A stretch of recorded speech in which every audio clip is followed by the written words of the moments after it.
그 이제 ADHD 상담, ADHD 아동을 상담할 때 상담 구조화를 어떻게 할 거냐, 이 부분에 대한 걸 같이 한번 이제 우리가 볼게요. 만약에 이제 상담에 대한 장소를 보통 이제 특히 이제 이 ADHD 어려움이 있는 학생을 상담할 때는 이 구조화가 더 중요해요. 장소에 대한 구조화가. 왜냐하면 이제 이 특성상 호기심 있고 관심 있는 부분을 막 만지고 그 다음에 이거 뭐예요 저거 뭐예요 이러면서 계속해서 만져보려고 하는 충동성과 또 돌아다니고 가행행동적인 그런 에너지가 많기 때문에 그런 부분이 있고 그래서 이게 되게 이 장소에 대한 구조화는 매우 중요하죠. 그런데 이제 그런 상담실이 아니라 학교에 무슨 강의실이나 대강의실이나 이런 데서 이제 상담사가 상담을 하는 경우도 있죠. 뭐 여러 가지 여건상. 그럴 때는 이 구조화를 하는 것이 필요해요. 그럼 어떻게 구조화를 하냐 그러면 안녕.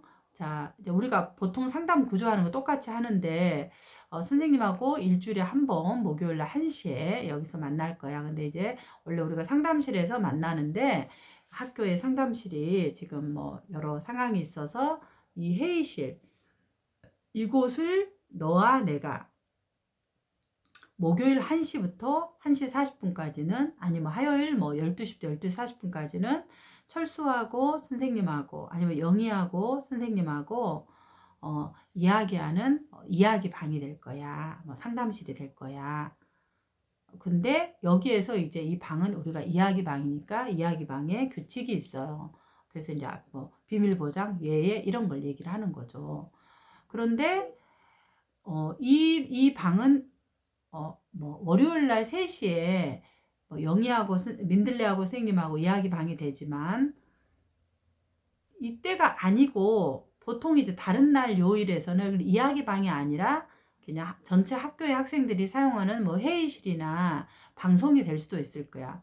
그러면 지금 이 시간에는 민들레하고 선생님하고 둘이만 얘기하니까 다른 사람이 들어올 수 없지만 그 요일이 아닌 월요일 3시가 아닌 시간에는 학교 학생들이 들어와서 여기서 사용할 수도 있고 되고 나가게 되기도 돼. 그래서 좀 더 구체화를 해야 돼요. 왜 그러냐면 간혹가다 이런 친구들이 있어요. 이거 내 이야기 방인데 너 들어오지 마. 이거 내 이야기 방 나만 사용하는 거야. 이러면서 이제 이게 싸움이 일어날 소지가 있어요. 이 부분 자체를 받아들이기가 어려운 친구들은. 그래서 이거 당연하지 않을까 하지만은 당연하지 않아요. 당연하지만 당연한 것들을 맥락을 이해하기가 어려운 친구들이 있거든요. 그래서 장소를 이렇게 이제 학교에 보통은 상담실 아닌 곳에서 상담할 때는 해야 되고 또 우리 다리꿈에서도 상담실이 토요일이나 뭐 목요일 같은 경우는 다 6개가 다 차잖아요. 그러면 이제 강의실에서도 상담을 할 경우에도 동일하게 그렇게 안내를 해주는 게 필요하죠.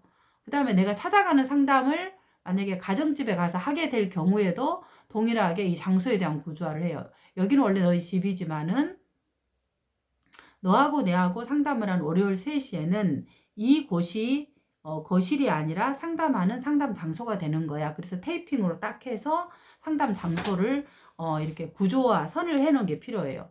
특히 이제 학교 같이 이렇게 큰 거리 같은 경우에 있을 때는 테이핑 같은 경우를 가져가서 우리가 이 영역이 우리가 이 공간이 크니까 우리 상담실 방의 영역을 한번 우리가 정해보자 해서 이렇게 약간 테이핑으로 이렇게 그게 가능하다면은 그렇게 이제 그 범위를 좀 정해 놓으면은 그것도 하나 좋은 방법입니다. 찾아가는 상담일 때. 근데 이제 학교 같은 경우는 그게 가능할지는 학교에 물어봐야 되지만 어쨌든 사실은 그 정도로 장소를 구체적으로 구조하는 것이 필요하다.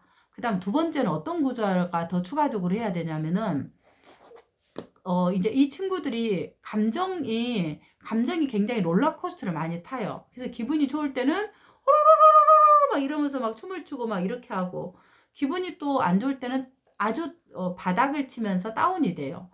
그렇기 때문에 이제 그 호소 문제에 대해서 만약에 이 친구가 울음이 나오면은 15분 동안 그치지를 않는다. 이런 이야기를 들었어요, 미리. 부모님한테 듣든지 아니면 뭐 학교에서 듣든지. 그럴 때는 이 울음에 대한 부분을 구조화를 해줘야 돼요. 어떻게 하냐? 민들레야, 우리가 이제 여기서 이야기 방이라서 이야기를 할 수 있지. 그런데 우리가 이야기를 하다 보면 때로는 눈물이 나올 수도 있고 때로는 막 화가 날 수도 있고 그래. 근데 눈물이 나면은 우리가 울 수도 있는데 눈물이 나서 울면은 선생님이 기다려 줄 수 있어. 그럴 수 있어. 그런데 눈물이 나는데 뭐라 그럴까? 이 눈물이 계속적으로 나와서 너무 슬퍼서 울게 될 경우 그때 선생님이 이렇게 기다려 줄 수는 있어. 그렇게 해서 근데 이제 울음이 나오는 것은 잘못된 것은 아니야. 그렇게 해서 이 울음이 나오는 부분들에 대한 것들이 어느 정도로 하는 것들이 괜찮은지에 대한 것들을 좀 초기 구조화해서 해주는 것이 필요하다. 그 다음에 만약에 화가 날 경우에는 내가 하다가 막 화가 날 수도 있어요. 그럼 화가 난다고 선생님을 때리거나 물건을 던지거나 너를 때리거나 이렇게 할 수는 없어. 이 부분을 처음 구조화 때 알려줘야 돼요. 왜냐하면 이 감정이 뭔가 올라올 때는 보이는 것이 아니라 막 의자를 던져버린 친구들도 있고 욕을 하는 친구들도 있고 선생님을 때리는 것도 어떤 친구들은 선생님 저 선생님 한 번만 때리도록 해봐요.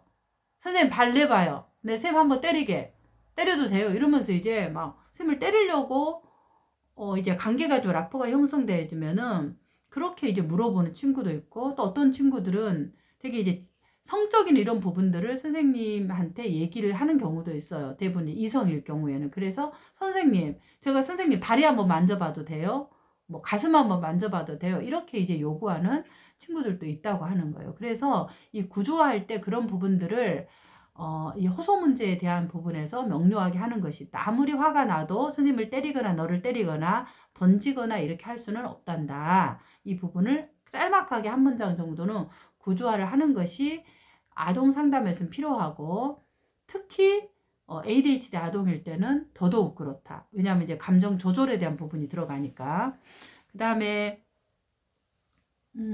이제 그러면은 왜 이 구조화를 해야 되냐 그러면 제가 이제 앞부분에서 구조화에 대한 부분을 많이 얘기를 해드렸는데 치료의 시작은 구조화에서 일어나요.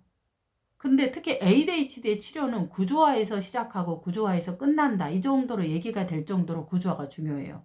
왜 그러냐면 ADHD가 생기는 어려움이 시간에 대한 관념이 없고 어떤 일을 하다가 그 다음 일로 전환하는 부분에 대해서도 어렵고 그리고 자기가 뭐가 하고 싶은 욕구가 있으면 그 욕구를 좌절해서 견뎌내야 되는데 욕구 좌절 능력이 되게 좀 보통 아이들에 비해서 상당히 힘들어요.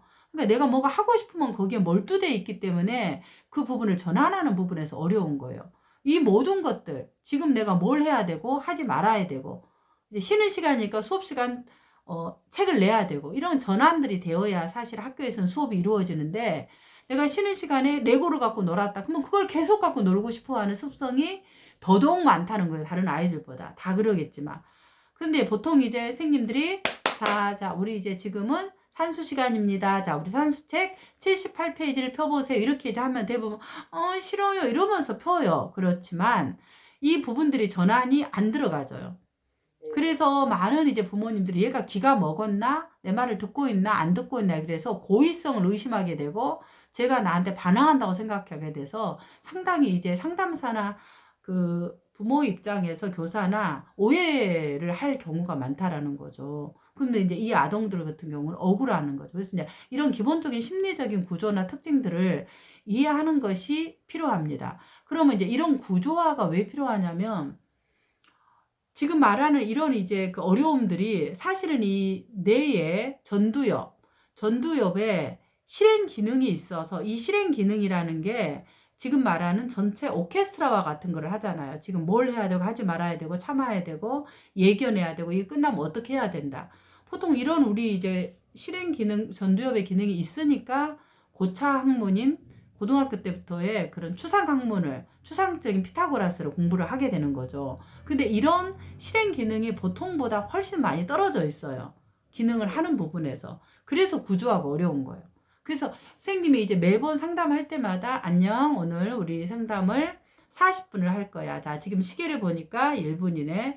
자, 큰 바늘이 어린아이들 같으면 8회 갈 때 우리는 상담을 마칠 거야.